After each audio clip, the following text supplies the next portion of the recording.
താമരശ്ശേരി ചുരത്തിലെ 9ാം വളവ്, അതായത് view point, ഇവിടെയാണ് മണ്ണിടിച്ചിലുണ്ടായിട്ടുള്ളത്. മണ്ണിടിച്ചിലിനെ തുടർന്ന് അത് ചുരത്തിൻ്റെ അവസ്ഥ ഇപ്പോൾ ഇതാണ്.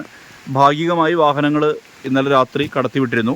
ഇപ്പോൾ രാത്രി തന്നെ ഇതുമായി ബന്ധപ്പെട്ട് ഉത്തരവ് ഇറങ്ങി, അതായത് വാഹനങ്ങൾക്ക് പ്രവേശനമില്ല എന്നുള്ള തരത്തിൽ. അപ്പോൾ കോഴിക്കോട് ഭാഗത്തേക്ക് പോകുന്ന വാഹനങ്ങളും അതോടൊപ്പം തന്നെ വയനാട് ഭാഗത്തേക്കുള്ള വാഹനങ്ങളും കുറ്റ്യാടി ചുരമോ അല്ലെങ്കിൽ നാടുകാണി ചുരമോ ആശ്രയിക്കണമെന്നുള്ളതാണ് നിർദ്ദേശം. അതിൻ്റെ ഒരു വ്യാപ്തി എന്ന് പറയുന്നത് മുകളിൽ നിന്ന് താഴേക്ക് പാറ പതിച്ച് എത്തി എന്നുള്ളതാണ്. ഈ പാറകളുടെ ഒരു പ്രത്യേകത നമുക്ക് കാണാൻ പറ്റുന്നത് എല്ലാം ഒരു പരന്ന നിലയിലുള്ള പാറകളാണ്. കുറേ പാറകൾ, ഈ സ്ലേറ്റ് പോലെയുള്ള പാറകളാണ് നമുക്ക് ഇവിടെ കാണാൻ പറ്റുന്നത്. ചുരത്തിൽ മഴ പെയ്യുന്നുണ്ട്, ലക്കിടി ഭാഗത്ത് മഴ പെയ്യുന്നുണ്ട്. ഇന്ന് രാവിലെ തന്നെ ഇതുമായി ബന്ധപ്പെട്ട പരിശോധനകൾ നടത്തുന്നുണ്ട്. ഉദ്യോഗസ്ഥരെല്ലാം തന്നെ ഇവിടേക്ക് എത്തും. അതിനുശേഷം എത്രത്തോളം വ്യാപ്തി ഉണ്ട് എന്നതുൾപ്പെടെയുള്ള പരിശോധനകൾ നടക്കും. വാഹനങ്ങൾ ഒന്നും തന്നെ കടത്തിവിടുന്നില്ല.